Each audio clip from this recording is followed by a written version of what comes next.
पुढची बातमी आहे भाजपच्या गोटातली। आगामी निवडणुका लक्षात घेता देवेंद्र फडणवीसांच्या नेतृत्वाखाली महाराष्ट्र भाजप आघाडी सरकारला धक्का देण्याची तयारी सुरू झालेली आणि त्यासाठीच नवी आघाडी स्थापन करण्याचा विचार हा भाजपकडून होतो। आघाडीचं राजकारण हे आजच्या राजकारणाची अपरिहार्यता असल्याचं लक्षात घेत सर्व शक्तींना संघटित करण्याचा प्रयत्न करणार असल्याचं प्रदेशाध्यक्ष देवेंद्र फडणवीस यांनी म्हटलेलं आहे आणि यासाठी राष्ट्रीय पातळीवरती जसं राष्ट्रीय लोकशाही आघाडी म्हणजे एनडीएचा प्रयोग झाला त्याच धर्तीवरती राज्यातल्या महाराष्ट्र डेमोक्रॅटिक अलायन्स अर्थातच एमडीए ही नवीन आघाडी स्थापन करण्याचा फडणवीसांचा प्रयत्न आहे। यात मनसेलाही सामावून घेण्याचा फडणवीसांचा प्रयत्न असणार आहे। नवनिर्वाचित भाजपचे प्रदेशाध्यक्ष यांनी केंद्रीय स्तरावरती जशी एनडीएची आघाडी आहे त्याचप्रमाणे राज्य पातळीवरती सुद्धा एक नवीन आघाडी करण्याचा प्रयत्न करणार असल्याचं देवेंद्र फडणवीस यांनी म्हटलेलं आहे। भाजपचे नवनिर्वाचित प्रदेशाध्यक्ष षण्मुखानंद मध्ये भाजप कार्यकर्त्यांना उद्देशून भाषण करतात। आपण थेट जाऊयात।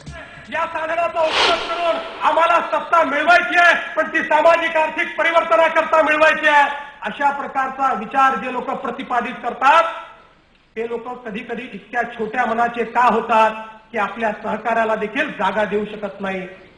याचा देखील कुठेतरी विचार करण्याची आवश्यकता आहे। आज ज्यावेळी स्वामी विवेकानंदांचं नाव आपण घेतो आणि स्वामीजींचे विचार ज्यावेळी आपण सांगतो त्यावेळी ते विचार दुसऱ्याला सांगण्याकरता नाहीये, ते आपण देखील अंगीकारण्याकरता आहेत, त्या विचारांवर चालण्याकरता आहे आणि ते विचार हे व्यापकतेत तर आपल्याला मांडायचे आहेतच, पण त्या विचाराची सुरुवात ही जोपर्यंत आम्ही स्वतःपासून करणार नाही तोपर्यंत मला असं वाटतं ही परिस्थिती आम्ही बदलू शकत नाही।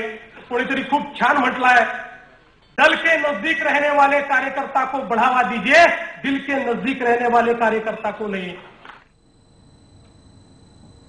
देवेंद्र फडणवीस हे षण्मुखानंद मध्ये भाजपची जी नॅशनल कॉन्फरन्स होतीये तिथे भाषण करतायत आणि एकूणच राज्य पातळीवरती सुद्धा एक नवीन आघाडी स्थापन करण्याचा त्यांचा मानस आहे। आगामी निवडणुका लक्षात घेता एक महत्त्वाची घटना आहे ही।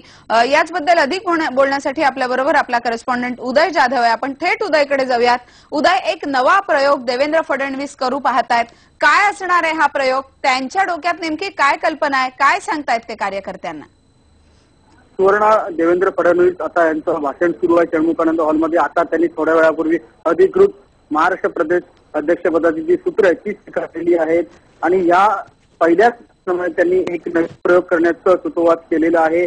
महाराष्ट्रामध्ये जेवढे सत्ताधारी सरकार आहे त्याच्या विरोधात जेवढे पक्ष आहेत जेवढ्या शक्ती आहेत त्या सर्वांना एकत्र करून एक नवीन आघाडी उभारण्याचं त्यांनी इथे सांगितलेलं आहे। त्याचबरोबर महाराष्ट्र ज्याप्रमाणे केंद्रामध्ये दिल्लीमध्ये राष्ट्रीय लोकशाही आघाडी आहे त्याचप्रमाणे महाराष्ट्रात देखील महाराष्ट्र लोकशाही आघाडी स्थापन त्यांच्या नेतृत्वाखाली या महायुतीच्या नेतृत्वाखाली एक येणारे लोकसभा आणि विधानसभा निवडणुका लढवण्याचे त्यांनी संकेत दिलेले आहेत आणि या महायुतीमध्ये या महाआघाडीमध्ये महाराष्ट्र लोकशाही आघाडीमध्ये त्यांनी नाव न घेता महाराष्ट्र नवनिर्माण पक्षाला देखील निमंत्रित केलेलं आहे की त्यांनी देखील या महाराष्ट्र लोकशाही आघाडीमध्ये एकत्र यावं आणि सत्ताधारी सरकारला उलटून ते जे सत्तांतर करावं महाराष्ट्रामध्ये यासाठी ते प्रयत्न सुरू आहेत। पहिल्याच भाषणामध्ये त्यांनी एक जोरदार बॅटिंग केलेली आहे आणि येत्या जे निवडणुकाला कसे सामोरे जाणार याचं एकंदरीत त्यांनी प्रदर्शन इकडे सगळे भाजपचे जे पदाधिकारी आलेले आहेत राज्यस्तरीय परिषदेमध्ये त्याच्यावर ते सांगत आहेत की येणाऱ्या निवडणुका आपल्याला कशा लढायच्या आहेत आणि त्यासाठी एक नवीन प्रयोग देवेंद्र फडणवीस करत आहेत महाराष्ट्र लोकशाही आघाडीच्या माध्यमातून। सुवर्ण, धन्यवाद उदय। नवा प्रयोग देवेंद्र फडणवीस करू पाहत आहेत। मनसेनं सोबत यावं अशी त्यांची इच्छा आहे। मनसेचे राज ठाकरे जे आहेत ते या संदर्भात काय निर्णय घेतात हे पाहावं लागणार आहे। त्यावरूनच राज्यामध्ये अशा प्रकारची एक विरोधी पक्षांची नवी आघाडी होऊ शकते का हे येणाऱ्या काळातच स्पष्ट होऊ शकेल। मात्र देवेंद्र फडणवीस यांनी नुकतीच अध्यक्षपदाची प्रदेशाध्यक्षपदाची जी सूत्र आहेत ती अधिकृतरित्या आता स्वीकारलेली आहेत आणि षण्मुखानंद मध्ये हा सगळा सोहळा सुरू आहे। त्यानंतर पुढची बातमी